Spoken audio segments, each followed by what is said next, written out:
Hello again, and welcome to the Socialist Alternative We Won't Die for Wall Street virtual town hall. Tonight, we have the best working class fighters that are out right now to have a discussion with us about how people are organizing to fight against this COVID crisis, this pandemic. I want to encourage everyone who's watching this video to please like and subscribe to our channel, Socialist Alternative. And throughout the video, make sure you're commenting because we're going to get to a portion where we're answering questions. So you can ask whoever it is that you're seeing on screen a question.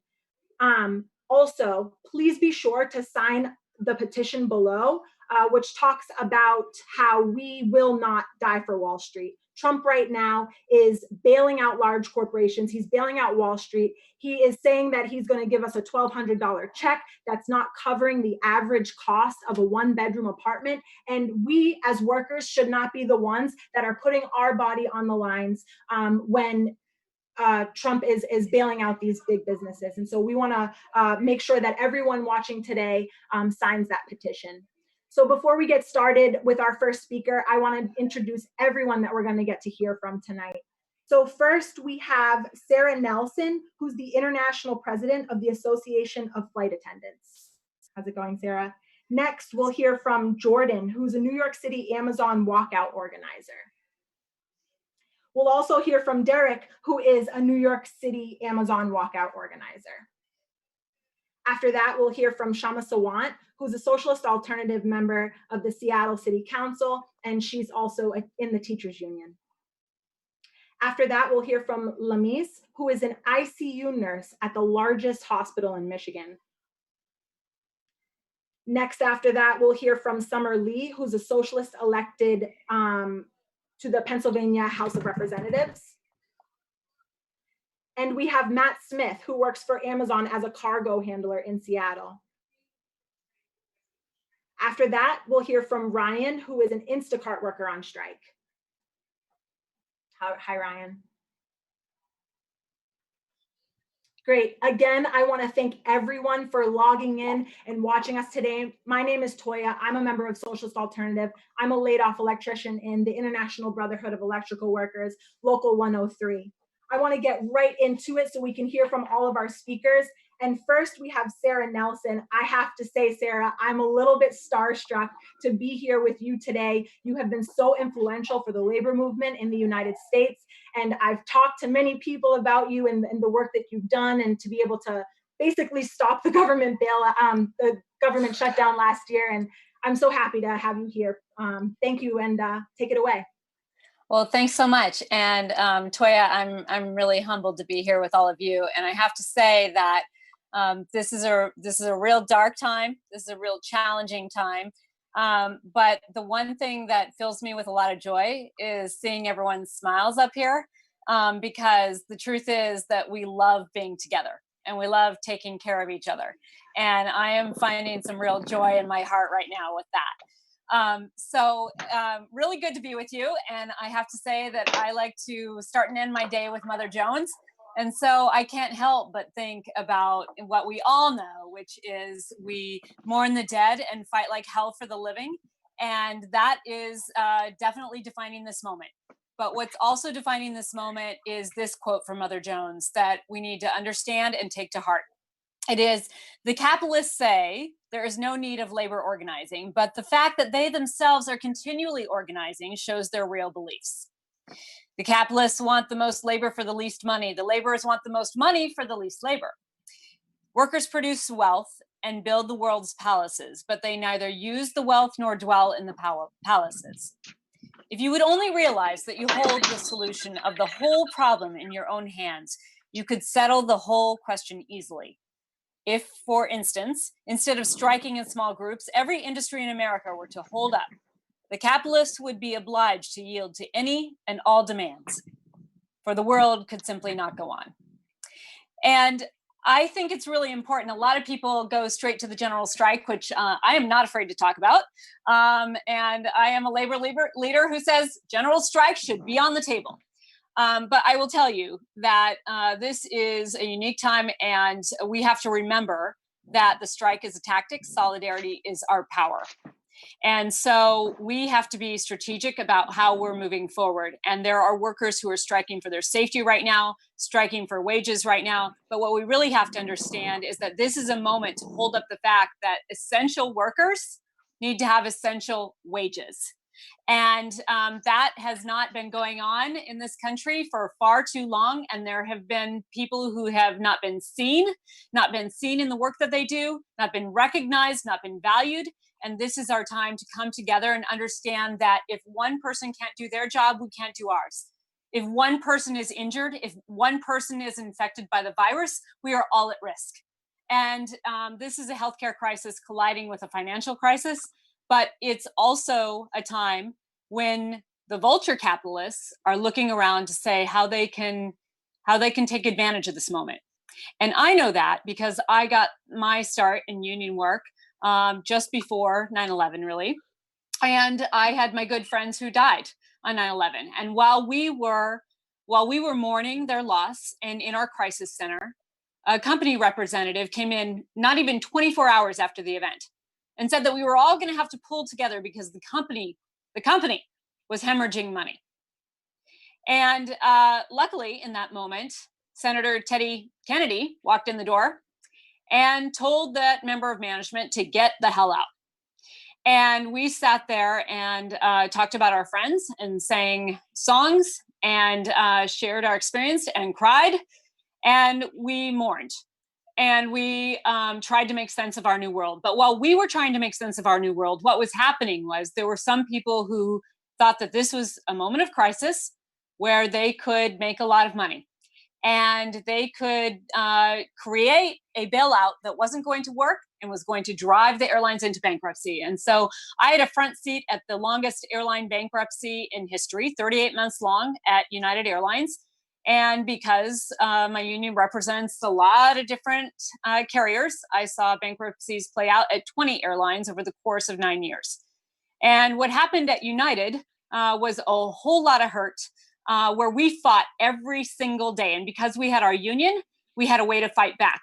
And some of the best stories I have about taking on management during that time are in our union with my sisters and brothers, my union comrades standing together and taking on management every single time. But with the bankruptcy court, they can take anything that they want. And in fact, they took our pensions at the same time that they awarded the CEO a $4.5 million pension trust. And they awarded hundreds of millions of dollars to the top executives. And the bankruptcy attorneys took all kinds of fees. And the predatory lenders who gave the lending so that the company could exist during bankruptcy went to the top of the list for being repaid, and the workers went to the bottom of the list. And so we knew that when this crisis started, that we were going to have to do a lot of things. I could talk all day long about the lack of coordinated efforts from our government, the lack of PPE for flight attendants on the front lines, the flight attendants who have died. One behind me, Paul Frischkorn, his picture is up here. He was a good friend of mine, who was also a union organizer and spent his final days answering questions of flight attendants in the crew rooms about unemployment benefits and other benefits that they needed during this time. And he died while he was waiting for the results of his COVID test that no one can get.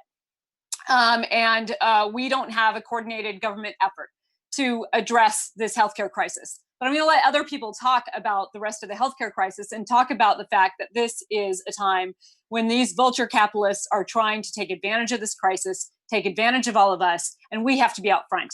So when you put forward clear demands, when you define what's at stake and you put forward clear demands, you can win. And so what we did was we went to Congress and we said, this is not going to be a corporate bailout. This is going to be a worker bailout. This is going to be a bailout for the people. And so we actually achieved that in the CARES Act. We actually got in the aviation section, a section that says that there's grant money coming from the federal government. And let me just say, the US Treasury belongs to who? It belongs to us. It belongs to the people. It belongs to the public. That's our money, and it needs to come back to the people.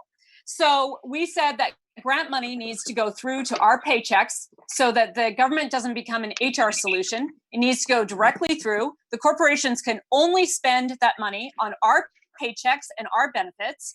And oh, by the way, if they get it, they have to keep everyone on the job. They can have no stock buybacks now or after this agreement. They have caps on executive compensation, and they can give no dividends. And so those are the requirements. And there's a separate section for loans that they can get to run the operation and have the operational expenses and pay that back to the government. But the direct payment to the American people is that we don't have 2 million people on the unemployment lines. And this included everyone from people who push who push wheelchairs in the airport to the pilots who fly the planes. And we had hoped that this would create a template that could be used for every other industry, so that for the first time in our country, we'd be telling corporations that how they have to spend the money, where it has to go, and guess what? It's workers first. So we got this into the bill, but Steve Mnuchin in the implementation process is now, we just found out yesterday, and we've been fighting this for the last several weeks. He missed his deadline on Monday that this money was supposed to go out to workers' paychecks, went right by it, and now has announced that he is going to take $7 billion out of it from the workers, directly from the workers, and hold that back. And what that will mean is that the airlines may not take these grants. They may not be beholden to the no stock buybacks, to the executive comp, to the dividends. They may not be beholden to these restrictions. They're certainly will not be beholden to keeping their workers on the payroll. And so the Treasury is trying to make this not work. He called in investment bankers from New York, whose main job is to deal with restructurings, AKA bankruptcy, and they make a lot of money off of that. So there are people who are counting on us failing so that they can take more off of our backs, and so that they can create even greater inequality and take more into their pockets. And so we were successful in getting these grants, but he is trying to destroy it right now. And so actually that is why I'm not going to be able to stay on this very long, because we have been fighting day and night, and I'm still making calls all night long and writing an action, actually, that all of you can come and do and take part in, which will be on our website at afacwa.org. We'd ask you to participate, please, to say to Steve Mnuchin, stop holding the workers hostage, give us our money. So do look for that, and we appreciate your help, and we appreciate everything you're doing. And I just want to say that it is extraordinary what the people of this country will really do for each other, and the people of this world. And there are no borders for workers. There is nothing that keeps us apart that is any greater than what unites us. And that is that we all care for our families and our friends, and we want to take care of each other. And hold that in your heart, and know that if we define what's at stake, define what we are willing to do about it, and take that action, whatever that action is that we're taking together, we can win. As long as we are always listening to each other, as long as we are always trying to find that common ground and never backing away from those hard conversations. Because the truth is that they want us to believe that this country is divided. But I see every single day the way that people take care of each other, and the way that people took care of each other during the government shutdown last year, when TSA officers said, if it weren't for the fact that I wasn't getting a paycheck, I've never been happier at work. Because every single person who came through here said thank you, offered help and assistance. And those were Democrats, they were Republicans, they were independents, they were socialists, they were people from all different faiths and all different backgrounds. And they all had kind hearts. And that's really who we are. That's where we have to find each other and meet each other. And that's how we will beat the hatred that is coming from the White House. So thank you all. And I look forward to actually seeing the archive of this so I can hear all the amazing stories, because there are incredible people on here doing amazing things to stand up for themselves and their coworkers and their entire community. And you're an inspiration to all of us. Thank you, and solidarity, everyone.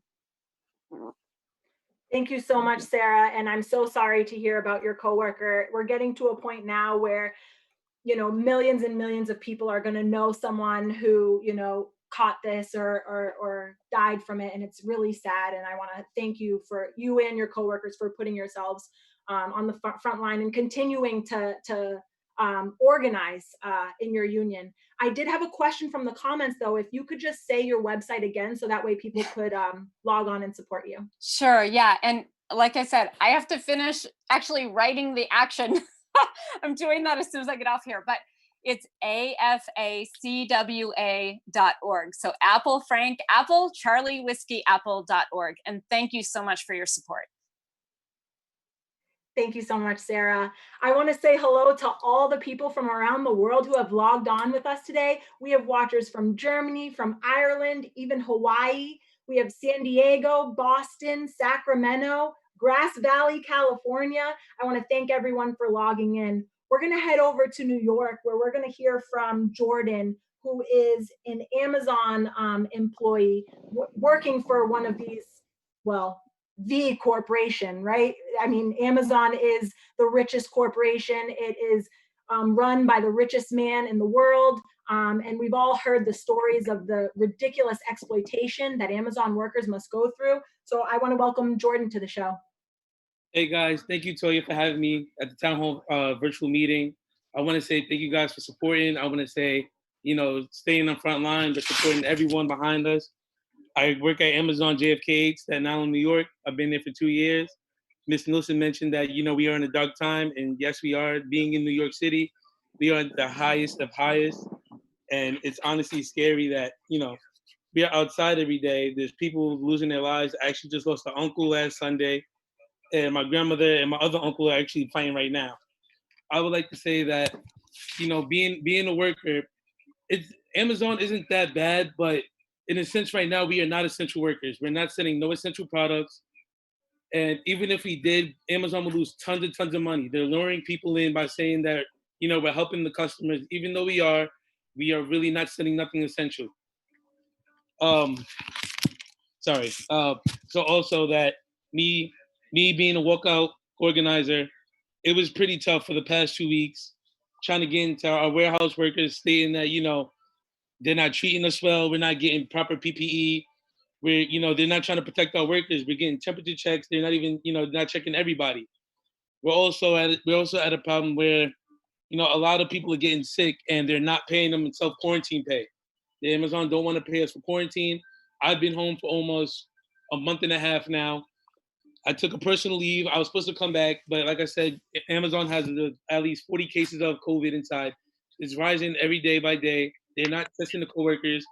They're trying to clean the warehouse, which is not going to help. They're not trying to listen to our message.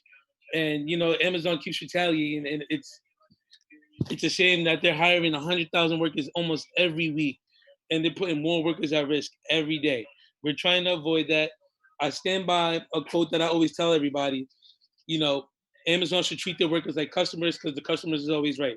What I mean by that is you should know that what we're fighting for is thousands of lives, from the United States to Europe to Asia to Germany to Poland, all over. We're trying to spread a message here stating that you have the right to stand up, fight for your right as a human being. You shouldn't be scared. You have the managers, the warehouse, HR. They always tell you if you have a problem, speak up. But the problem here is we're telling workers that there's a problem, and HR and safety is sweeping it under the rug. It's becoming a crisis. I actually just left the conference call yesterday stating that we have over 314 cases across the United States themselves. That is ridiculous. He makes billions of dollars of every day where he can protect his workers. Each worker can honestly get $1,000 from him. Let's be real. But he doesn't want to protect us. He wants to continue. And like I said, a bunch of lives are at risk, and they're just they're persuading them by $2 raise, double pay overtime, and it's a shame that you're persuading us to come into work just because of that. And you should be more concerned about your workers' safety, your workers' health, your workers' families, or the teens that are working that come straight from high school to their parents. I have a mom that's a nurse. She works almost every day. She don't get a break, and it's I salute the doctors, the nurses that have to fight every day to comfort all these patients that are fighting for their lives. And we're really in a scary pandemic. And honestly, I hope my message goes out to everyone that's listening, that's watching, that we could all stand up, even if you don't work as an Amazon worker. That you should understand, workers across the nation, across the world, we're fighting. We're risking our lives every day to make sure you get one package or two packages a day. And you should, like you said, you should always think about your family before you order, and you should always think about sorry, you should always think about that. You're putting workers' risk at lives. You have departments where 5 or 6, 7 people work on top of each other, and they're talking about 6 feet distancing when they're not even practicing themselves. So I'm gonna end off by saying it's really hard, with Amazon retaliating, but me, my team are gonna keep fighting and making sure that workers worldwide will get the proper PPE and the proper care that the warehouse and the warehouse workers should get.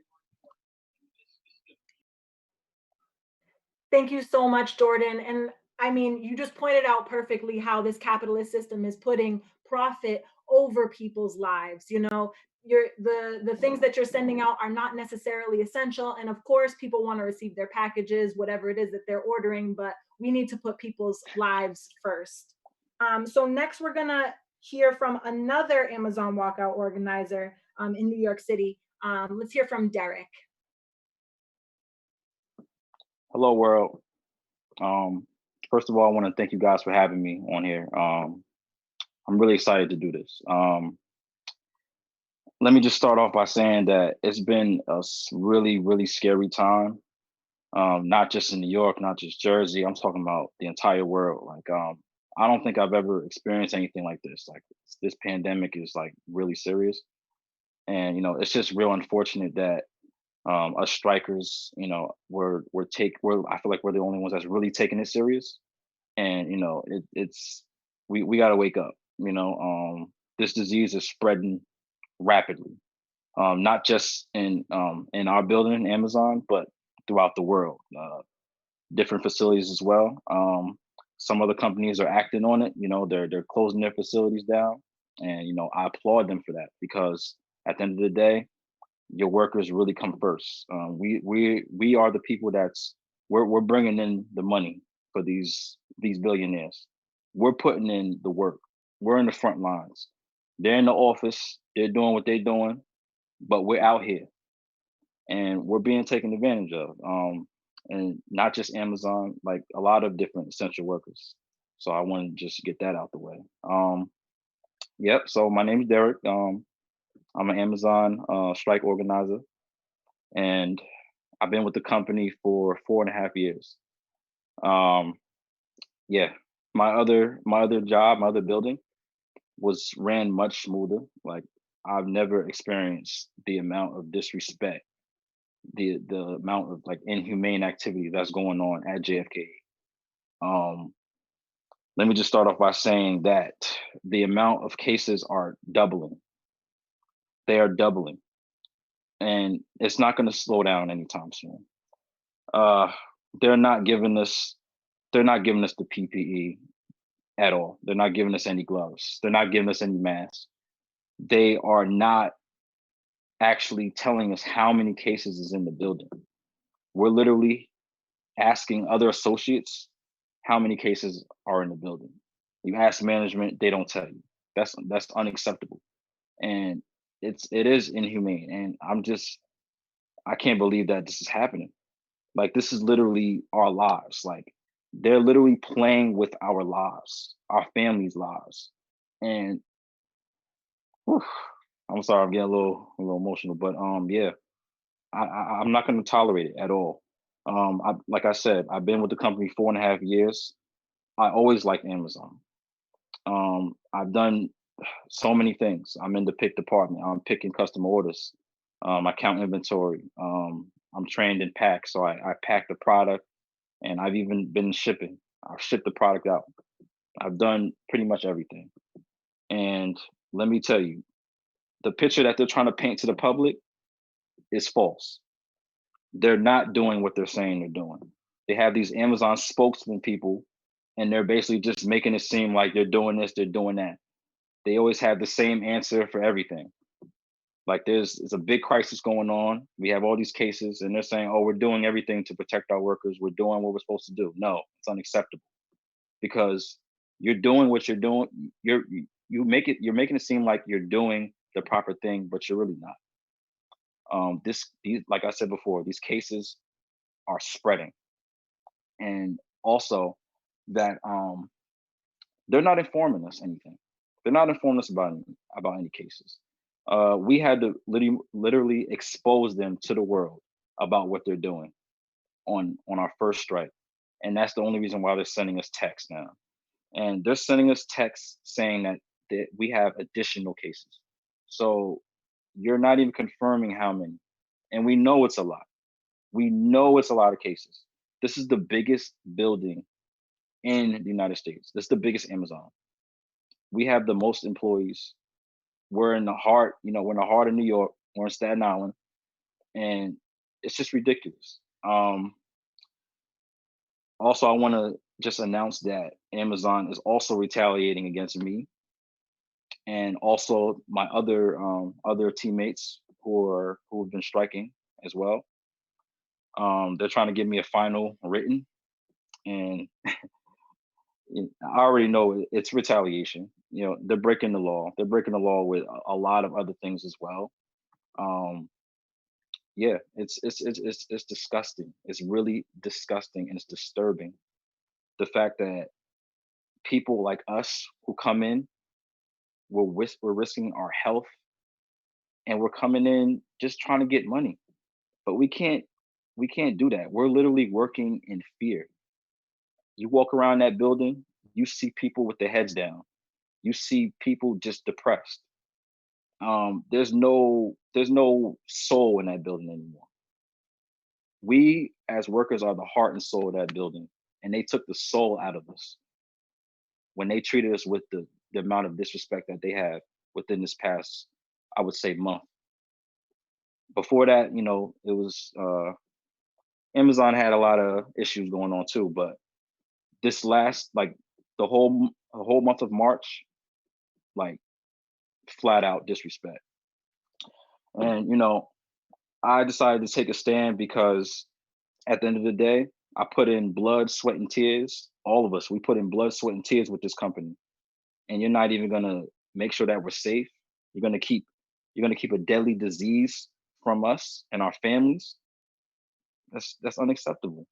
I refuse to go and visit my mother and come to find out she may have caught the coronavirus from me. I don't even know if I have the virus or not. And it's sad. There's not even enough testing equipment. It's a very, very sad time. Yeah, they're retaliating against me. They're trying to get me out the building, and this just happened yesterday. Matter of fact, it's unfortunate, but I'm here to fight. I'm a fighter. My mom raised me right. She raised me to always speak out against what's wrong, and I'm gonna always walk in that building with my head high. I'm always going to motivate people that are scared to speak out. I'm always going to motivate them, like, look, you guys got to speak out. Let them know how you're feeling. It's an open door policy. You have the right to do that. But I can't fault them for being there, because I've been in that situation as well. Like, I was scared to speak out at one point, but enough is enough. I took a stand. We made noise with our first strike. We had people from all over the world following suit after what we did, and I'm just proud to be a part of this movement. I want them to suffer. I want them to feel what we've been feeling, and yeah, I'm just gonna end it off with just by saying, if you don't stand for something, you'll fall for anything, and that's it. That's my time. Thank you so much, Derek. Solidarity out to you. And I want to just let you both know we have someone from the comments named Nicholas who said, Solidarity, Amazon walkout organizers. I used to work in one of their warehouses. They got rid of me for unionizing. And as Derek explained, Amazon is known, just like many companies, is known for taking action against people who stand up for their rights, stand up for safe work conditions. And I can't imagine being so scared to not even be able to visit your mother because, like Derek said, we don't have enough tests, and that's a crisis of the system that we live in. That we aren't even producing enough tests to make sure that we can keep people safe. So next, I want to go to Seattle, and it's actually fitting to hear from Kshama Sawant, who is the Seattle City Council member of Social Alternative, who's actually fighting to make Amazon and Jeff Bezos pay their taxes. Welcome, Kshama.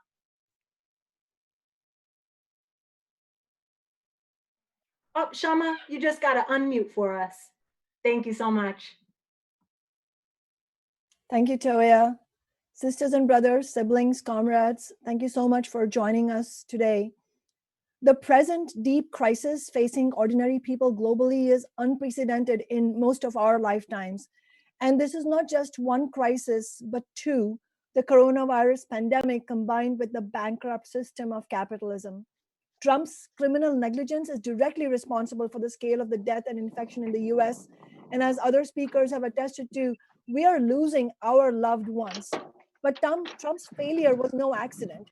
As scientists and healthcare professionals shouted themselves hoarse over the need for an urgent response, Trump and the political establishment as a whole were slow to act out of a desire to defend business as usual and Wall Street profits. But this is not new. The Republican and Democratic establishments have fiercely opposed a public healthcare system for decades, putting profit ahead of human lives and health. And now, working people are also facing massive economic devastation.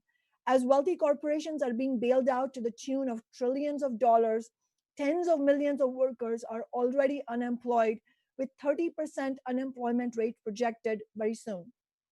Many who are at home on leave are not being paid for it.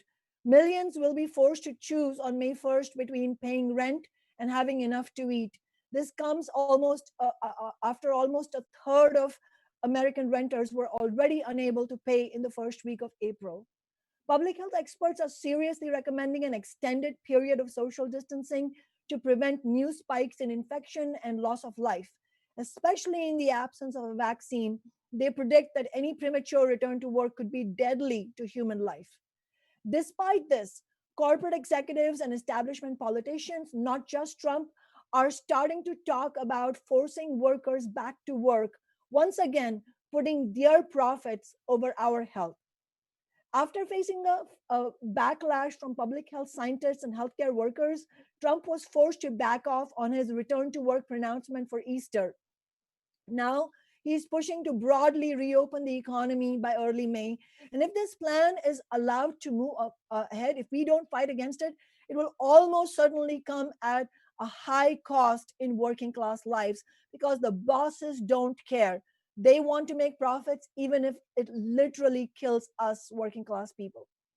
It is so clear that we need to get organized for a mass fight back on many fronts, for guaranteed paid leave for all workers who are at home to keep our society safe from the virus, for continued social distancing, for the safety, health, and workplace rights of essential and frontline workers. We need to make it crystal clear to Trump, to the political establishment, and the American ruling class that we're not dying for Wall Street. We won't die for Wall Street. What better idea than to organize a massive day of strike and protest actions on May 1st, which is International Workers' Day? Workers have already begun to fight back. We've already heard many inspiring accounts from Amazon and Instacart workers to bus drivers and sanitation workers. Ordinary people are launching strikes and other courageous workplace actions. Now, fast food workers at 50 restaurants across California are going on strike. Inspiring victories have already been won. We need to urgently step up our efforts now and build on this on May 1st. We need to win on concrete demands, and we need to fight against retaliation and firing. Workers can organize walkouts with social distancing for an hour or more, as the Bronx nurses did. Workers in other sectors, sectors other than healthcare, can intentionally slow down work to disrupt profits. Essential workers who are non-unionized have shown what can be accomplished through organized actions at the workplace. You've just heard from Jordan Flowers and Derek Palmer, the two of the leaders of the walkout by the warehouse workers on Staten Island. We're going to hear from Brian Hartson, who will be talking about the inspiring Instacart strike action. Coordinated sick outs are another action, as Whole Foods workers have demonstrated fighting for paid sick leave. In non-union workplaces where the threat of retaliation is greatest, workers should begin discussing demands with co-workers without cluing in management, and after a solid base of support has been built, launching public actions. We need to maximize social media and online organizing as well. At the beginning of this crisis, Socialist Alternative initiated an online blog and Facebook group titled Workers Speak Out Coronavirus Lockdown. Over 4,000 workers have joined this face group. They're sharing their experiences and they're organizing strategies. Friday, April 17th, there will be an industry-specific series of meetings where other speakers from today and also others will be, they'll be talking about it. To join, go on Facebook and search for Workers Speak Out Coronavirus Lockdown. But as Sister Sara shared, we are up against a powerful and ruthless capitalist class and their rotten politicians, certainly in the Republican Party, but also the Democratic establishment. The union movement has to show serious leadership, as the nurses unions have begun to do from the start of this crisis, and as leaders like Sister Sara have done. And unions can provide a lead to non-union workers also.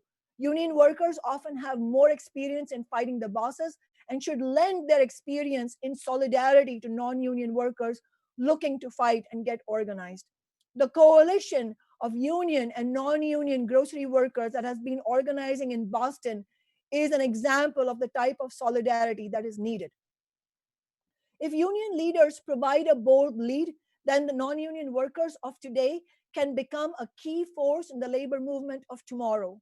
But if current union leaderships are unwilling to fight in this historic crisis, the new leaderships will need to be elected or new unions formed. Organizing should take on strong demands already being raised across the country. This includes calls for adequate personal protective equipment, time and a half at least, hazard pay for all workers, guaranteed paid sick leave, cleaning protocols in the workplace, safety and democracy at work, and the solid defense of union rights. We should never forget the sacrifices, courage, and solidarity of frontline workers, essential workers. And never forget that it was ordinary workers, not the billionaires, the wealthy, the CEOs, who have been essential in this pandemic. Many workers are being radicalized by realizing this, because you see, Karl Marx was right. It is the working class which creates value in this economy, while the bosses rob the lion's share for themselves. As Brother Derek said, workers are the heart and soul of the workplaces. The bosses take all the profits. So in addition to workplace actions, we also need mass action by renters on May 1st, because those of us who don't have paychecks, those of us who have been laid off or have non-paid leave, we are not going to be able to pay our rent. But just not paying is not enough. We need to get organized. Nationwide, 3 million renters have now signed the online petition launched by Joshua Collins and Rent Strike 2020, calling for the suspension of all rent and mortgage payments. My council office on the Seattle City Council, in Seattle, is organizing a similar petition, not just for Seattle, for all of the state of Washington, demanding that Washington Governor Inslee immediately suspend rent, mortgage, and utility payments without any debt, back payments, or evictions and foreclosures. Our petition is also calling for a statewide rent freeze through December, meaning no rent increases all this year. And nearly 9,000 people in the city and the state have already signed this. This overwhelming support says a lot about the dire situation facing ordinary people, and also the powerful mood to fight back. It also means for us that if we get organized and stand together as renters, then big banks, landlords, the mortgage holders, the courts, all these rapacious entities that exploit us and make profits off our back, they will not be able to evict us, but only if we take a serious approach to organizing. That's why Rent Strike 2020, Socialist Alternative, my council office, we are all jointly calling for a nationwide rent strike on May 1st. We are building for the widest possible non-payment under the slogan of can't pay, won't pay. Join me on Thursday, April 16th at 6 p.m. Pacific time for a Seattle and Washington State town hall on how to get organized for a rent strike. And I mean serious organizing, neighborhood by neighborhood, building by building, because we cannot do this alone. If we are alone, then we are powerless against the landlords and against the courts. If we organize, then we can build our power. So if we build powerful momentum on May 1st, we can force legislative action to suspend rent and mortgage payments across different cities and states while preparing at the neighborhood and building level for collective action to fight back against attempted evictions. By building up to a coordinated day of action on May 1st, we can also prepare for future struggles. All around the US and globally, working people are showing the deep reserves of human compassion with their acts of solidarity. And this is in such stark contrast to the greed and selfishness of the billionaires. We need to fight for a society based on that working class cooperation. We need to fight for fully socialized medicine, taking healthcare, the pharmaceutical industry, and the hospitals into democratic public ownership, run by and for workers, not corporate profits, not for the wealthy. To build a housing justice movement to win rent control and a massive expansion of affordable, publicly owned housing. We can fight back against the racist, sexist, xenophobic attacks from the right wing and for an end to the mass incarceration system. Rather than a dictatorship of big business, we need a socialist society led by the working class with democratic planning to ensure health and safety for all and a future for human life on this planet. On May 1st, let's organize for the strongest possible demonstration of working class power, and then let's build on it in our fight for a socialist world. Solidarity. Thank you so much, Kshama. It's always great to hear from you. And I just wanted to take a moment to emphasize what Kshama said, and that socialist ideas are needed now more than ever. The coronavirus pandemic, it's exposing the complete inability of a profit-driven system to meet the needs of workers who are in many instances just being left to die. And rather than backing down, Socialist Alternative is stepping up our work during this pandemic. And we're organizing with workers across the country like we are right now, but also with the Workers Speak Out coronavirus lockdown. We're organizing alongside Rent Strike 2020, as Kshama said, to launch a nationwide mass non-payment campaign on May 1st. We're still fighting to tax Amazon in Seattle as well, which we all know needs to happen. All of these bold initiatives require money and resources. And in the midst of this pandemic, we have to sustain our full-time organizers, our publications, which if you're not subscribed or you haven't received your copy, go on socialistalternative.org and get your copy today, as well as investing in new digital organizing tools. Mutual aid is needed, but it will never be enough. To protect workers, we need system change. And that's why we're asking our members and our supporters, if they are financially able, to pledge to donate a portion of their stimulus check to Socialist Alternative. And you can click here to make the pledge. So I want to head over to Michigan to talk to Lamise, who is an intensive care unit nurse at Michigan's largest hospital. Lamise, before you get started, I just wanted to relay a comment to you of someone who says, I'm relaying what is being said to my mom right now, who is currently sitting outside her COVID patient's room, who only recently tested negative. Nurses are looking for answers. And so, you know, it's so important that you're here to tell your story. Thank you for having me on this call. I'm honestly so excited to be with comrades tonight, not only in terms of the speakers, but also everyone listening in. I hope what brought you here is a realization that our system is broken and we need to change it. Like Toya said, I work in a surgical trauma ICU. Our unit typically takes patients who have been in car accidents, gunshot victims, post-suicide attempts. And I say this to convey that we're used to taking care of really sick, unstable patients. That being said, a few weeks ago, we got our first corona patient. They were placed in a negative pressure room and all proper precautions were taken. Nurses and techs had what they needed to perform safe patient care. Fast forward to now, our entire 20-bed unit is now a corona intensive care unit, one of many in our hospital. On a typical day 2 months ago, we maybe had 2 out of our 20 patients who were so sick that you felt like you couldn't leave the room. They were so unstable that you felt like if you went to the bathroom, they might die if you didn't have someone standing watch. Now it seems like every shift, every single patient is that sick and you're taking care of 2 of them at once. We reuse the same gown and respirator all shift, and then we turn in our respirator to be disinfected and reused again. This practice risks self-contamination and has forced the vast majority of my coworkers to move out of their homes to prevent getting their families sick.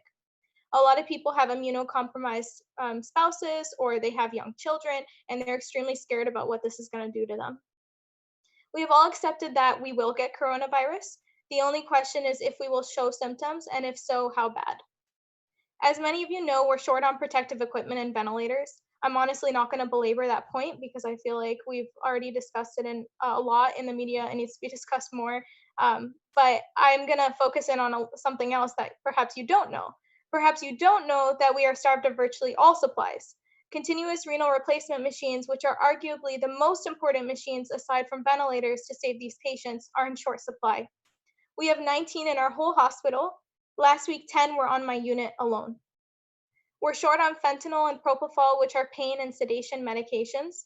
We're even short on central line kits, which we need to provide IV medication.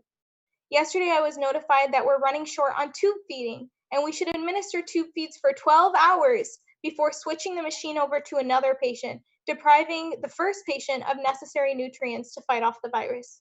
This is all happening at a hospital that doubled their profits in 2019. Our hospital is near capacity. Non-ICU nurses have been transferred to our unit to help meet the demand, but they find themselves unable to treat these patients that they are not trained for. And yet we're still short-staffed.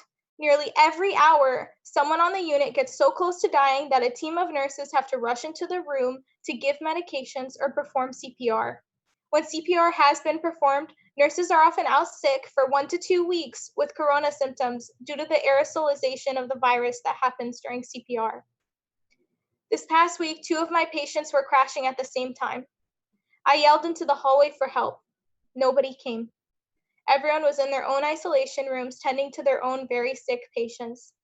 At the start of another shift, I was greeted with 5 white body bags with COVID written on them. That means 5 deaths in one shift, perhaps a first for our unit. Our morgue is at capacity. If there is a death, you turn over the room as fast as you can and accept another critically ill corona patient. Families call you begging for updates on their loved ones, and you hardly know how to explain their state. All you can do is hold the phone to their loved one's ear as they beg them to live. I will never forget a mother calling me and having me hold the phone to her son's ear as her and her husband begged their child to survive. In the midst of this chaos, nurses across the country are facing pay cuts of up to 20% as a thank you. Welcome to the new normal for healthcare workers. Wayne County has the 7th highest rate of corona in the nation. The severity of the illness in Metro Detroit is directly related to the high levels of asthma, high blood pressure, and diabetes found in low-income communities due to inadequate food, healthcare, and poor air quality. It is no surprise that the overwhelming majority of my patients are Black and that our system is failing them. It didn't have to happen this way. We knew for months that corona was coming. Rather than buying necessary supplies, hospital administrators chose to pay for this with our lives instead of their profits. Even barren manufacturing plants were not put to use until recently to provide supplies that we so desperately need. Imagine what would have happened if we had public ownership of manufacturing plants and repurposed them months ahead of time in order to produce these supplies. Meanwhile, there are some hospitals that have protective equipment but are short on ventilators. Others have ventilators but are short on something else. When profits come first, every hospital is bound to hoard their resources unnecessarily. A centralized socialist response would include immediate resource sharing across all hospitals to save lives. When hospitals realized the extent of the crisis, they canceled elective surgeries. These are the major sources of revenue for any hospital. Now some administrators are saying that they are struggling to avoid bankruptcy. These are the limitations of a for-profit healthcare system. Even hospitals like mine, which deem themselves nonprofit, still operate to cut costs and make money. It is clear that we need universal healthcare, but it is even clearer that we need public ownership of all hospital systems in the US to prevent putting profits over lives. No one can possibly think that capitalism is doing a good job of managing this crisis. New York alone has more cases than any country in the world. We still pay more per capita than any country in the world with worse outcomes. A week ago, nurses at Detroit's Sinai Grace Hospital walked off the job after complaining about unsafe conditions. Nurses reported they had 25 patients each. Many of those patients were on ventilators.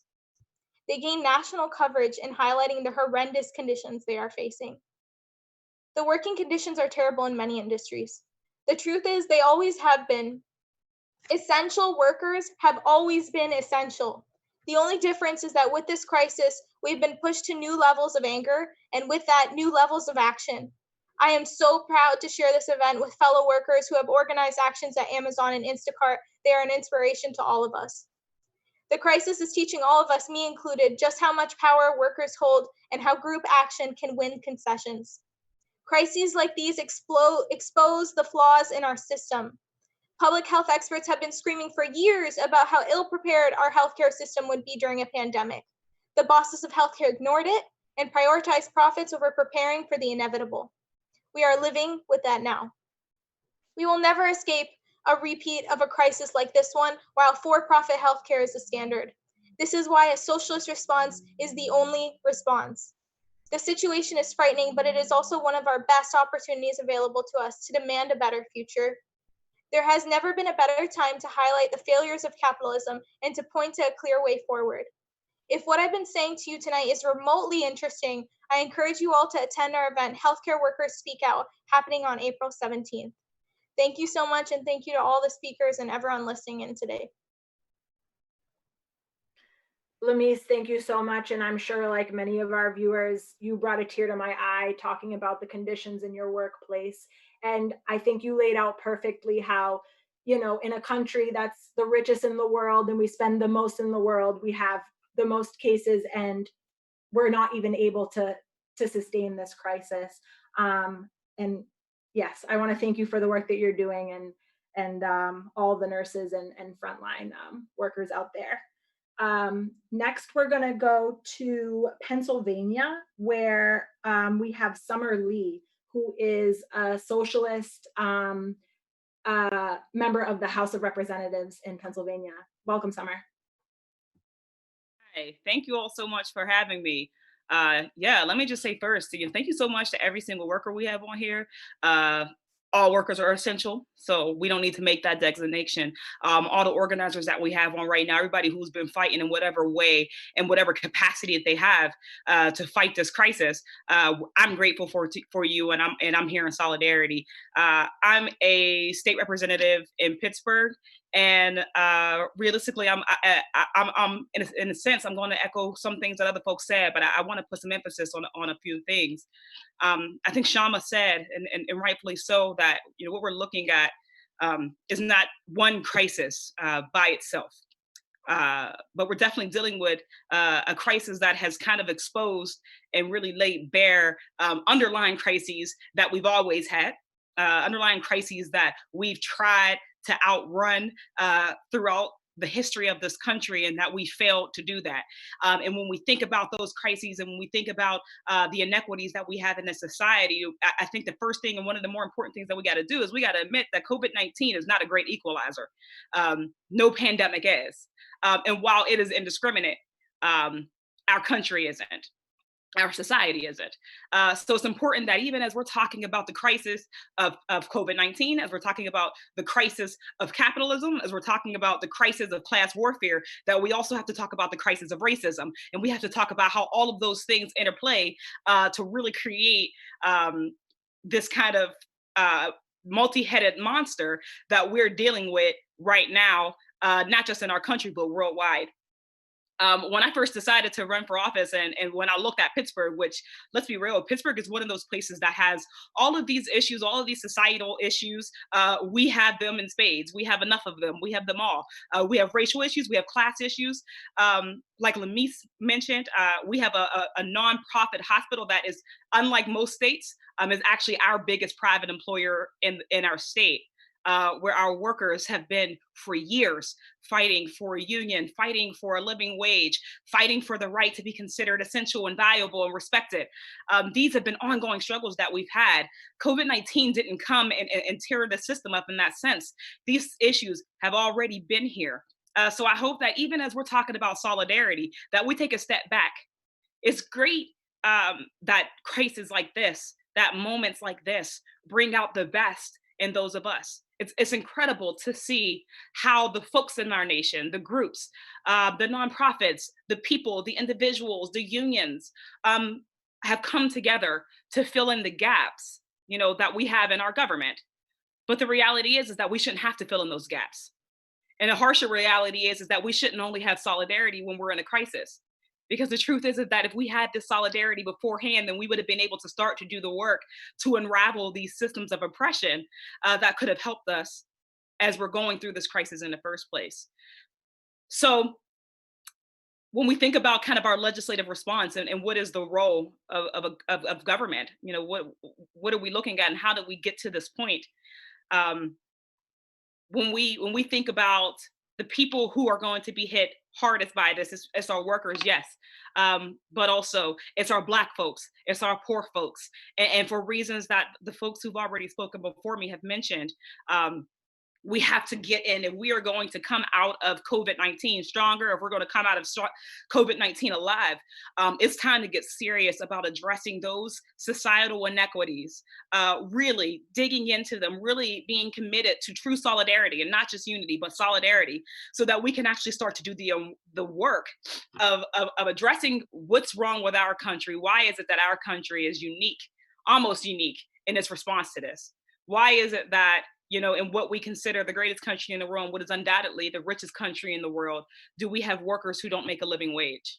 What is it about our society that we have healthcare workers who are now made to make a decision about the life and death of a patient, about people who may or may not be able to access healthcare?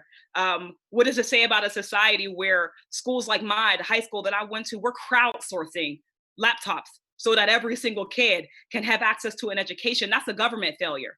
That's failure of leadership. That's a societal failure. And none of those things are new to COVID-19, but this is an opportunity to start addressing them.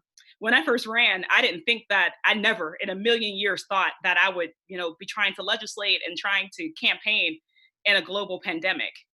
But what I didn't know is that I would be attempting to legislate to build power for marginalized people. I knew how racism and capitalism impacted the most vulnerable, impacted Black and brown folks and poor folks.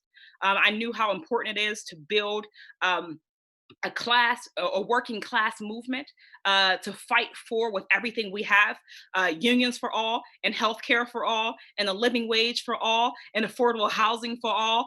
I knew how important those things were then. But I didn't know that we'd have a situation like this coming to lay it bare for everybody in our society.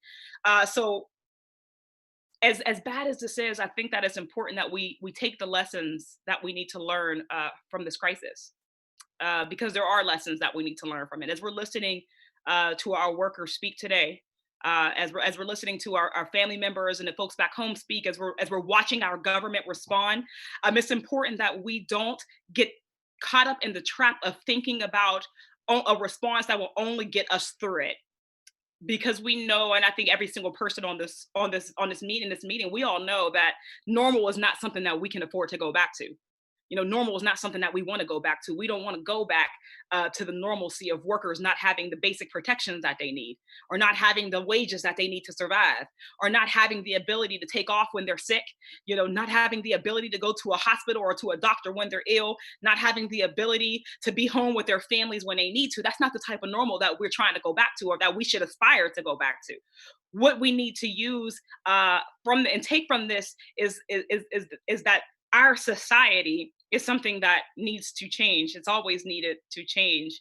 But as we watch Republicans right now start to kind of implement some of those policy points that, people like me and other, elected socialist leaders, they've red baited us over it. They've called it pie in the sky. They've said, that we're too radical when we asked, for clean air and clean water. But now we're looking at how those communities that are in environmental justice community and pollution areas, we're looking at how those communities are most impacted, as they always are. We're looking at how our most vulnerable workers are the ones saving us right now, but they've always been.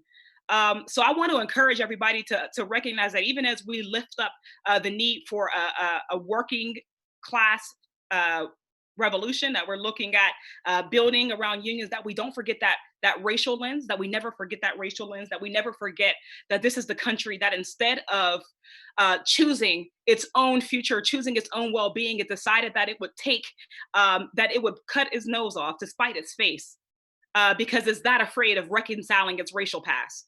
Because it's that afraid of reconciling the fact that we've allowed our country to descend to what we are today, because we are unwilling to help Black and brown folks and poor folks get a leg up, because we're unwilling to give Black and brown and poor folks what they need to survive and to thrive in this society.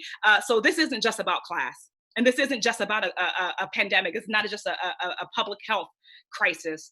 This is a crisis on many fronts. This is a war on many fronts, and we have to be that aware of it, even as we're battling it. So the demands that Kshama put up, those are all important. We need to work on those. We need to work on those collectively and together.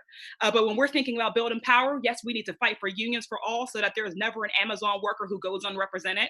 There's never a hospital worker who goes unrepresented, or a sanitation worker who goes unrepresented, or a Walmart worker. But we also need to start to build electoral power. Because the truth is that if some of these communities had better representation, had representation from working class people, from Black and brown people, from queer and trans people, from women, that we would already have a built-in equity lens that would have prevented the destruction that we're seeing at the scale that we're seeing. Those are the questions that we have to ask ourselves. What role have we played in exacerbating this crisis? What role have we played in and not moving our movement forward? So we have a crisis on many scales here. So as we're going through this, I want to emphasize, and I can't underestimate how important it is that we build power electorally, economically, for every single person that we're fighting for. Otherwise, we're not using every single tool that we have to remedy these societal ills. We're not using, every bit of power that we have. We're leaving power on the table, and we can't afford to do that anymore. So I'm excited to really dig into this, really dig into what it looks like to build a multiracial, a truly multiracial, multi-class movement, because it's the only way that we're moving forward anymore. I think it's clear now that without these socialist principles, these socialist ideologies, that our country is not going to make it, that the people of our country aren't going to make it. And that's what we need to emphasize right now more than anything, that people power is greater than corporate power, than elected power, but we have to have solidarity in order to achieve these goals. So I am in this fight. I'm here with everybody. I'm working on legislation right now, but I need to let folks know that, I'm here with you as we're moving through this, and as we're deciding how we're going to move into the future. Thanks. Thank you so much, Summer. It was great to hear from you. And I like what you said about how, in our economy, all workers are essential, right, to keep our economy going. But I would love to see in the comments what sectors of work are still working, who is still working, what's your job. Yeah, comment below and let us know if you're still working. Maybe you don't feel like you should be working. Maybe you do feel like you should be working. But yeah, let's see what we have in the comments. Next, we're gonna go to Matt, who is an Amazon cargo handler in Seattle. Welcome, Matt. Hey, everybody.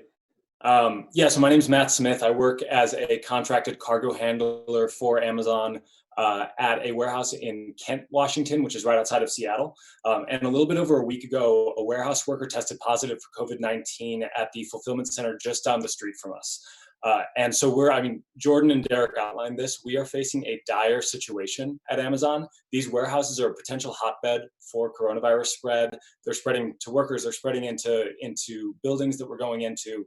And we have now over 50 warehouses where people have tested positive for COVID-19. This isn't an accident.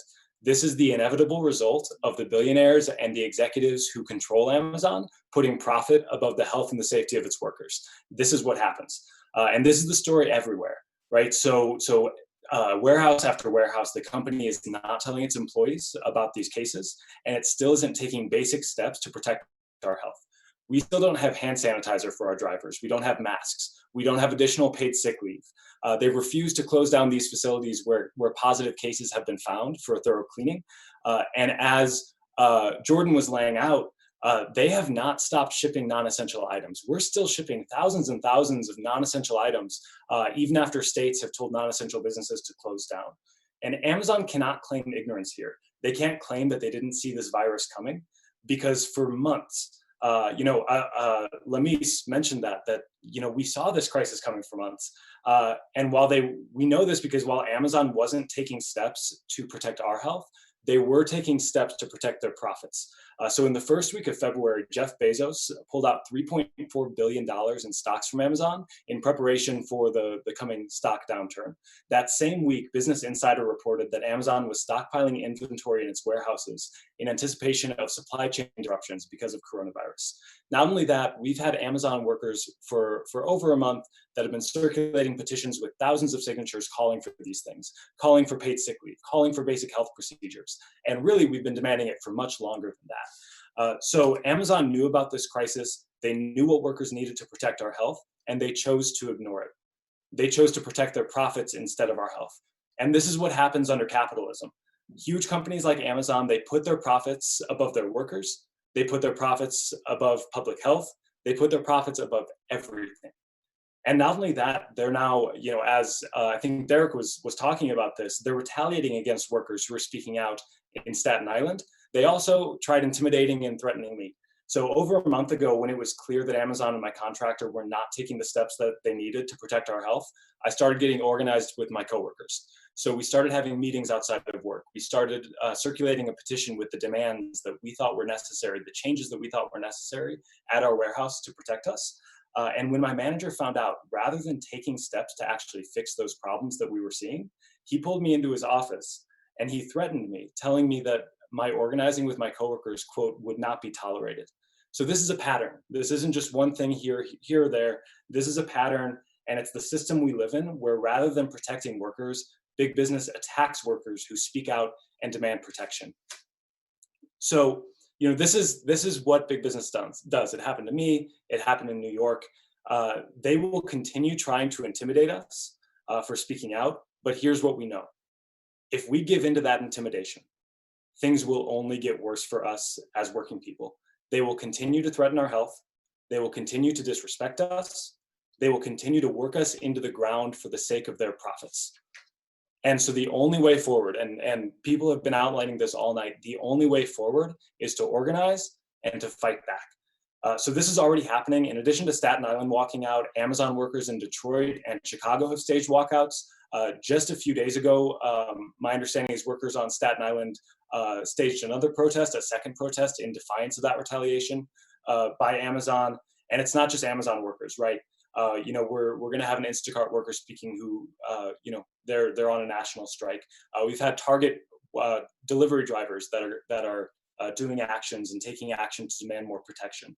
And it's important to recognize here that these fights are not isolated, and we have to take steps to connect these struggles together. We have to take steps to connect all of our fights together into a single unified fight. An important example of this, tech workers on Monday are going to be launching an action, a social media solidarity action with tech workers, where they're going to be using the hashtag tech solidarity. If we have tech workers listening today, I encourage you on Monday to tweet out a photo of yourself with a sign with a statement of solidarity with that hashtag tech solidarity, standing in solidarity with warehouse workers. And that's just a small example of connecting up within our industry, between industries, to fight for each other and fight to connect these struggles together. But we need to take that further. Ultimately, I think workers need our own political party to connect these things together. The fight for suspending rent and mortgage and utility payments, the fight for a rent strike campaign, the fight at Amazon warehouses, at Instacart, and the electoral fight that Summer was talking about as well. We need a political party where we can come together and organize those things and wage those fights together. That includes ultimately also fighting to take these huge companies like Amazon into democratic public ownership so that working people can run them ourselves on the basis of public need, not profit. So we've heard about how Amazon is shipping all these non-essential items. We've heard about how Amazon workers aren't getting the supplies that we need. If we were able to run these businesses ourselves, we could decide what is essential during this crisis. We could decide to make sure that workers are getting the health supplies they need. And so we need to aim for that. Our job right now is to build the organization and a movement that's powerful enough to win that. And so it's important for us to come together like we are today across industries, across communities, to talk about these things. But it's also vital that we have discussions how we can organize and build within our own industries. So next Saturday, we've heard about the healthcare town hall. Retail and warehouse workers are also doing this. So next Saturday at 8 p.m. Eastern time, if you're a retail worker, if you're a warehouse or logistics worker, it's imperative that you join us for an industry-specific town hall so that we can connect up across our industry. It's great that me and Jordan and Derek are here connecting as Amazon workers. We need you, if you work in retail and warehouse, join that call. We all need to connect up like this. We all need to join. We all need to organize. That's the only way that we're going to win. That's the only way we're going to fight back against these huge companies and these billionaires that control our economy.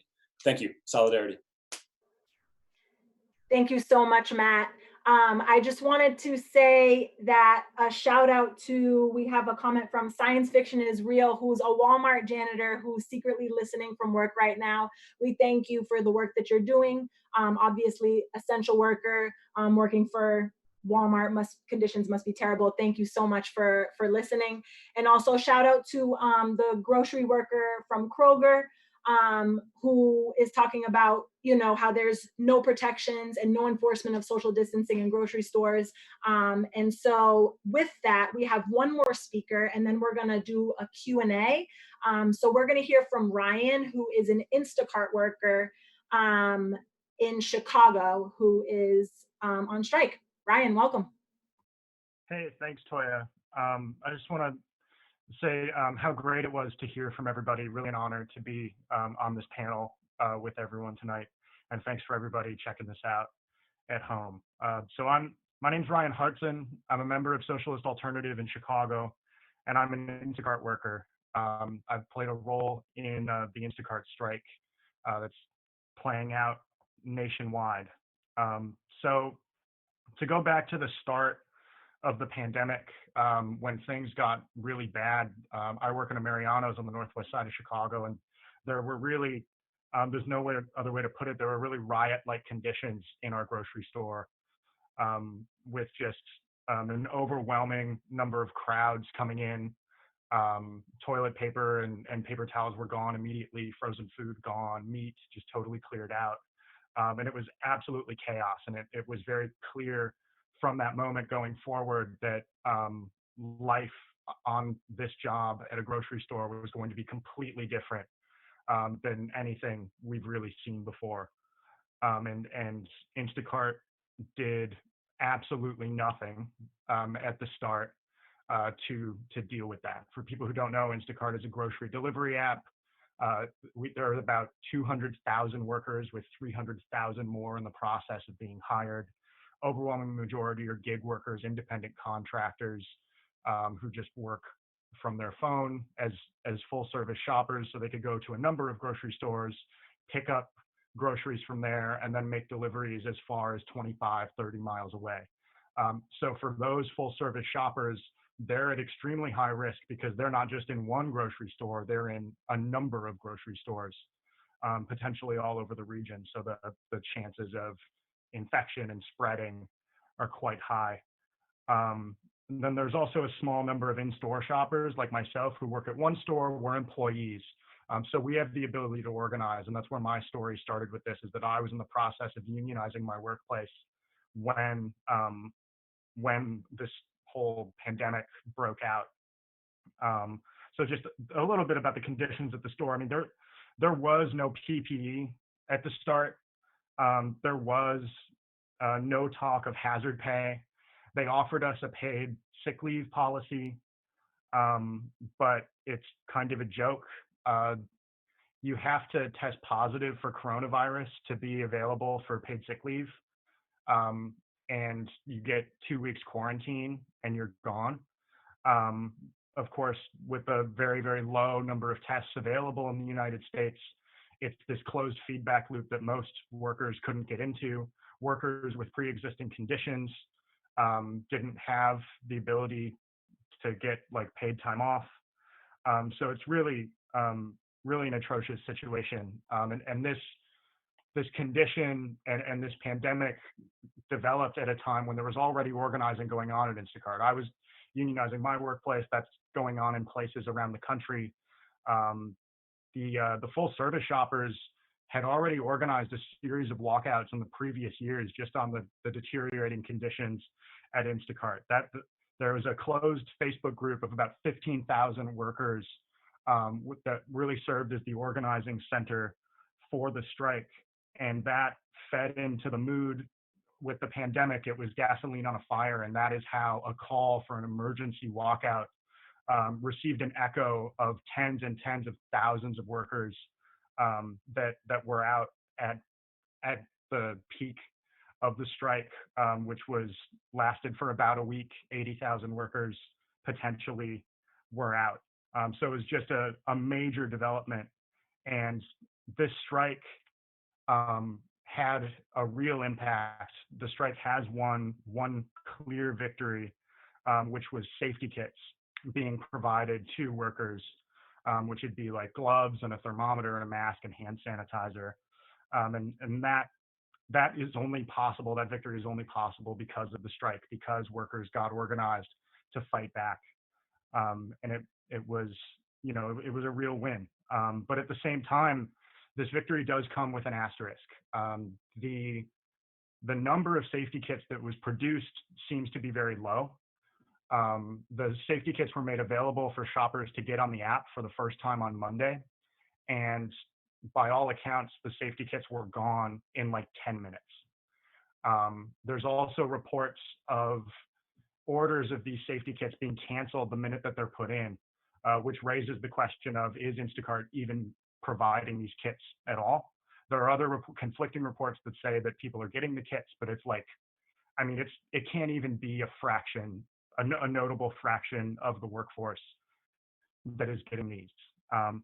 So like with that, what's necessary at Instacart and what's necessary across the industry for grocery workers is wider organization.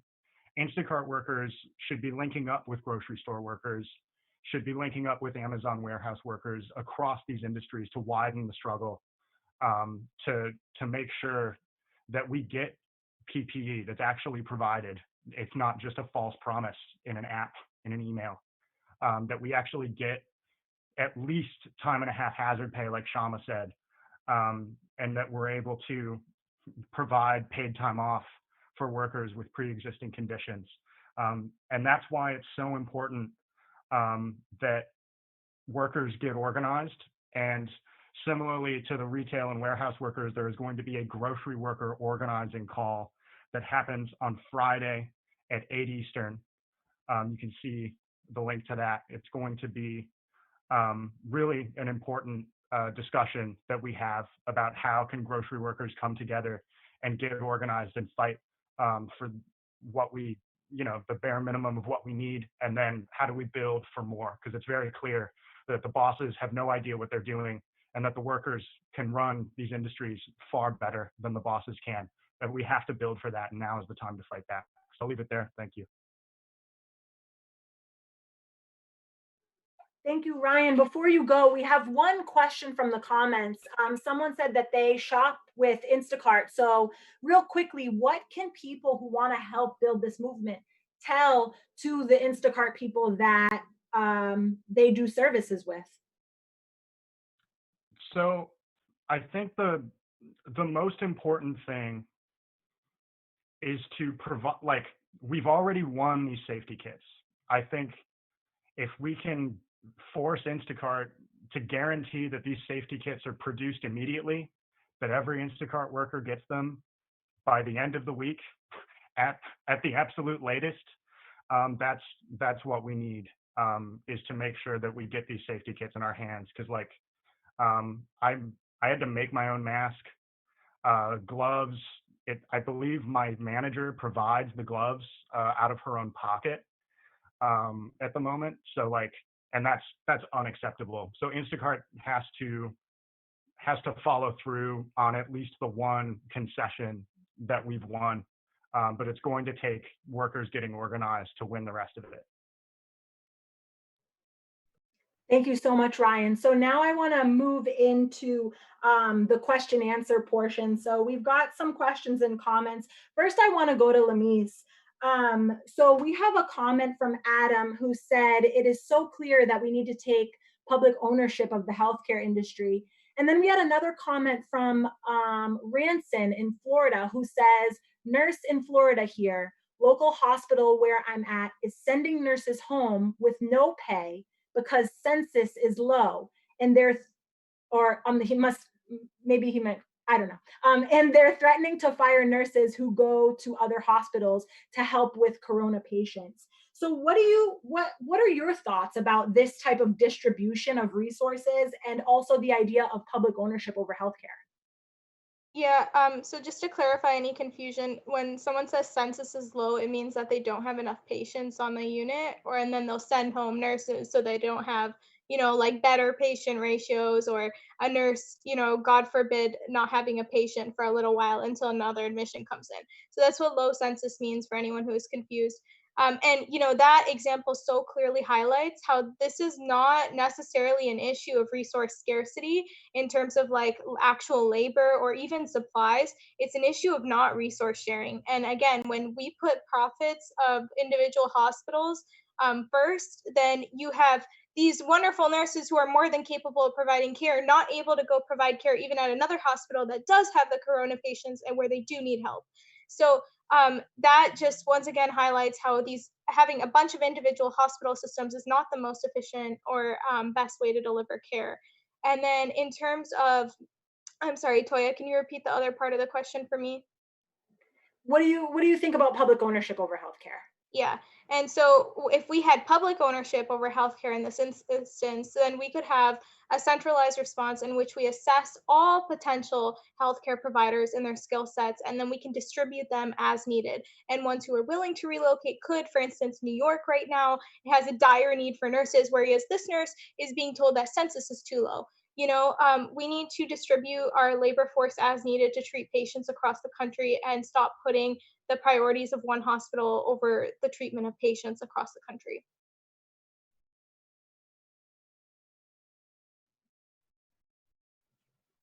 Thank you so much, Lamise. Next, I want to go to Jordan. We had some comments about, people shopping at Amazon and also some Amazon workers, previous workers. But I was wondering what your thoughts are about how we can keep this movement going and, maybe more of a united action with different Amazon workers, maybe even Whole Foods workers who their company is owned by Amazon. How can we keep this momentum going? So for start, with the first part, I want to say with Amazon workers, we're trying to get every warehouse. I'm trying to get every warehouse to get in contact, talk about it, talk about what's going on. Like I said, there's over 314 cases across the United States, which is tremendous, and you're still not protecting your workers. So, I want these workers to speak up, speak out, and see what I can do from my end to help them out or give them advice. Second, I want to say for the customers, Christian Smalls mentioned this on live TV. He said, if it's not essential, please do not click buy now. You're saving workers inside the warehouse from catching COVID, from, like Derek said, down the line from pick to pack. Our warehouse is a breeding ground in New York City. It's tremendous. I basically saying that, we're basically sending out COVID to the customers. So, just think about that. And also, if you have any packages coming in right now, make sure you wipe it down with alcohol or any like Lysol, anything. And if you have a box, throw it out immediately. And also for the customers, if it also, like I'm saying, if it's not essential, if you can walk to the store, just grab it. Please walk to the store. We're trying to lower their profits every day from the warehouse so that they can hear our message, and finally try to step up and do something. So if, just as customers, please try to limit the buying, or, even if you have to go to the store and grab it, just go to the store and grab it. You're helping me, you're helping Derek, you're helping my team, you're also helping Matt on the cargo side. And also anything else? that that we shouldn't be fearing to come into work every day and fearing to speak out. They have a human right and a constitutional right to speak up and speak out on any type of issue. Thanks so much. Derek, we're gonna go to you. If there are any Amazon workers out there watching this virtual town hall, what would you say to them?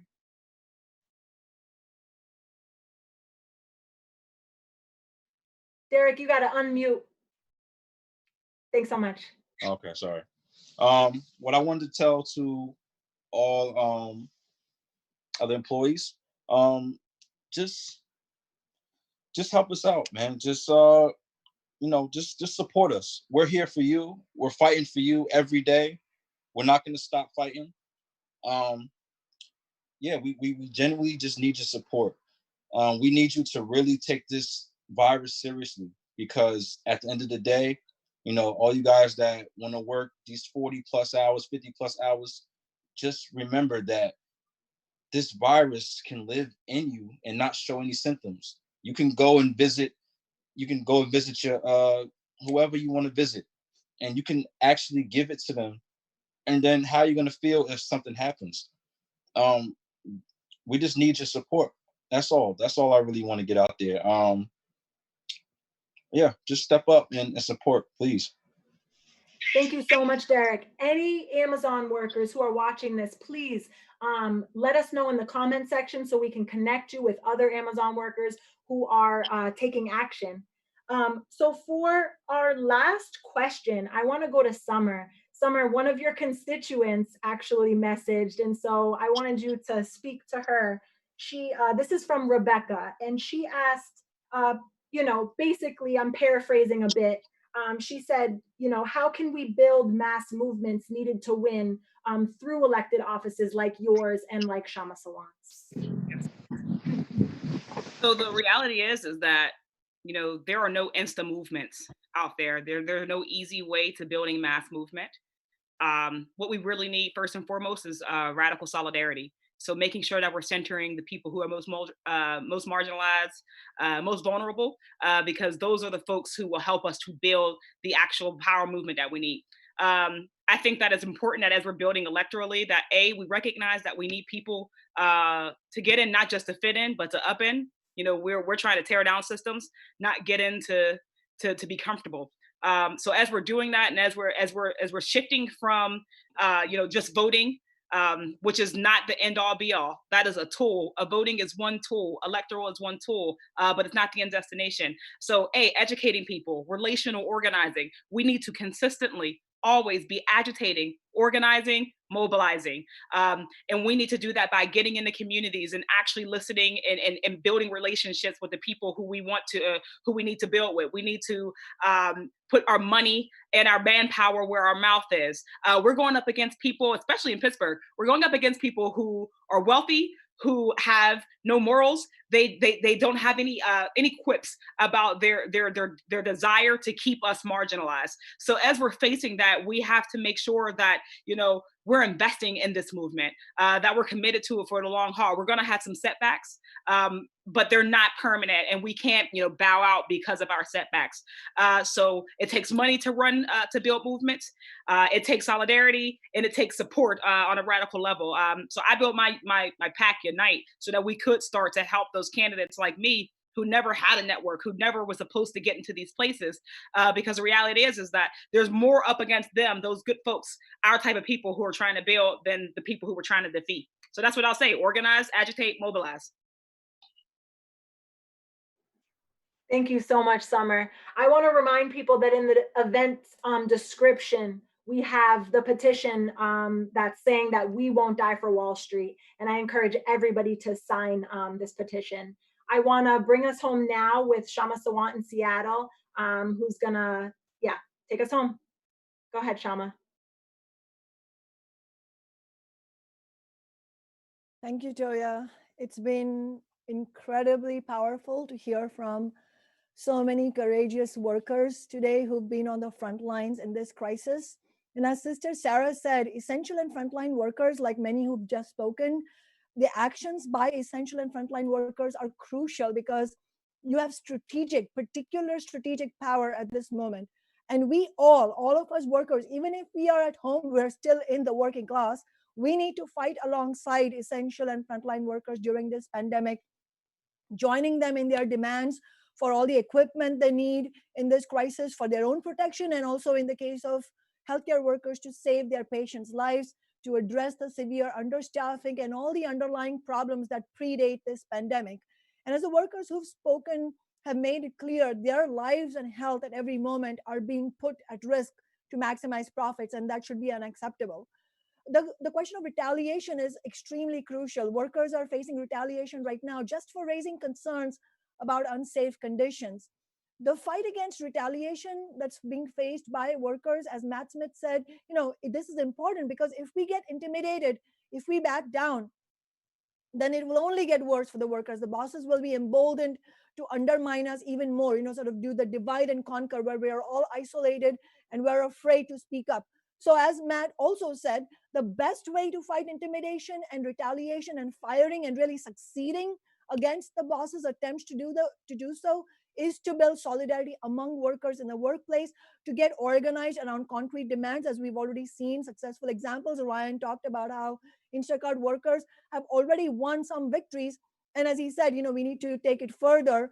And then we need to build a movement that includes, alongside the workplace action, workers, includes a larger community of working class people. And that's why meetings like this are important, because when those of us who don't work at Amazon or Instacart, those of us who are not healthcare workers, when we hear of their struggles, it gives us an opportunity to get involved. And that's why it's important that you all, all the hundreds of people who are watching, please sign the petitions and get concretely involved. Attending tonight's meeting is important, but that's not enough. You have to be at the front lines, and right now remotely on the front lines. It's clear to millions that the for-profit healthcare system is completely failing us, and that was true long before the pandemic. And as Lamis, powerfully outlined, it's no coincidence that it's the poorest people, the poor and working class Black people in the Detroit area, for example, who are the most affected. And it did not have to be this way. It happened this way because of the for-profit system, in which the lives of poor and working class people are expendable in order to make profits for the wealthy. And as Lamis also mentioned, why this needs to be a political struggle, and we cannot rely on mutual aid. I mean, statistics show that 90% of medical campaigns, the GoFundMe campaigns, fail to reach their goals for the simple reason that we rely on each other for money, and none of us has any. All the money is with the bosses. And so it's very crucial not only to fight for Medicare for all, but also for fully socialized medicine, taking healthcare, the pharmaceutical industry, and the hospitals into democratic public ownership run by and for workers and not for the profits of a few. I think correctly, the electoral question has also come up in this discussion. And of course, uppermost on people's minds is the Bernie Sanders decision to suspend his campaign. And at this moment, as the Democratic establishment has managed to block Bernie Sanders' agenda, hundreds of thousands of Bernie supporters are asking, many of whom are here today, are asking, what should we do now? We say rent strike, workplace action, neighborhood social distance protests, car caravan protests, all with clear demands to improve the situation.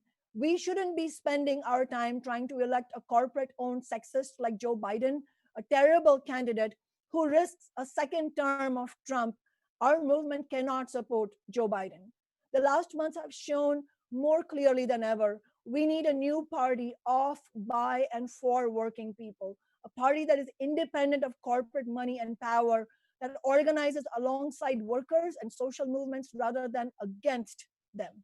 Socialist Alternative will be building May 1st actions while also really working to educate ourselves and others about the need for fundamental change, the need for an international socialist revolution.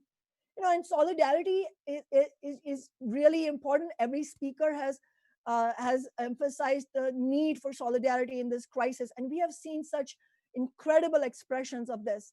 But we should never accept the idea, this narrative that we are increasingly hearing in the media, that we should not be unionizing. The workers, workers, nurses who are speaking up for their patients' rights and for their own rights are somehow compromising healthcare. that essential workers like at Amazon are somehow doing the wrong thing by getting organized because, you know, we are all in this together. We should all be in this together. We should completely reject this idea of unity with the bosses. We as workers across racial, gender, and ethnic differences, we are in this together, yes. And we absolutely need solidarity within our class with other working class people. Never solidarity with the ruling class, because the ruling class is not in solidarity with us. We have seen concrete examples through this pandemic how even at this moment when our entire world is in extraordinary crisis, lives are being devastated, and yet at that same time these billionaires will squeeze as much profits as they can, even if it kills us. That is why we need to stand together against this idea of this fake idea of solidarity and unity across classes, between the working class and the bosses class. Just to give you another concrete example, the fight to tax Amazon was mentioned. Toya was talking about it. Here we are fighting to tax Amazon and big business, first to immediately fund cash assistance for the households that have been affected by layoffs, but also for social housing and jobs and Green New Deal. And we are constantly being told about how we need to abandon our fight because that's somehow divisive. And that whole talking point from big business and corporate media that this is divisive, you shouldn't be doing this, that talking point has gone into overdrive, you better believe me, through this pandemic. But we have to proudly fight for our rights. We have to be unapologetic about fighting for our class. The pandemic shows we are actually fighting for our very lives. And that means that automatically means building a resistance against the bosses and the establishment. And that is nothing to be ashamed about. We should wear that as a badge of honor. And that fight is more urgent than ever in the midst of a severe housing crisis in so many cities, now a jobs crisis. And what is divisive is how Amazon and corporations like them, the big banks, they're making the huge profits. They're getting the trillions of dollars of tax cuts and now federal stimulus. They are the ones denying workers basic safety and then retaliating against them. And it's not only for the for-profit healthcare system and other needs that have been highlighted right now that capitalism is failing us. It's also completely failing to address the emerging climate catastrophe. And we need to take the big energy corporations into democratic public ownership, to retool them to produce clean energy. And in reality, this whole system is sick. We need a socialist alternative in which all the large corporations, the resources of society, are publicly owned and democratically run in a sane and sustainable way, so that we can all have decent standards of living and our needs are met and our planet survives. As Rosa Luxemburg said, the future will be one of barbarism or socialism. We are already seeing a dystopian scene play out globally. We will see worse crises in the near future from the climate catastrophe unless we build a powerful working class and socialist movement. This is imperative. So this May 1st, let's show the bosses what the working class is made of. Let's organize for the strongest possible workplace action, the widest possible nationwide rent strike. Let's take the power that we have in our hands. Solidarity forever. Thank you so much, Kshama. And thank you for all the speakers who participated today. It was really inspiring to hear from one of my favorites, Sara Nelson, the Amazon workers, the nurses, Ryan doing Instacart, and our elected officials. Thank you so much for the work that you do every day. I want to encourage everyone who's watching to like and subscribe to this channel so you can stay up to date with our latest videos and everything that we're posting. And remember to check out the Workers Speak Out on Facebook. This coming Friday, we're having calls across sectors across the country for healthcare workers, for warehouse workers, for gig workers, and something that we didn't have on the call here tonight was education workers. So please be sure to go on Facebook and join the Workers Speak Out group. I want to thank you everyone again for tuning in and see you next time.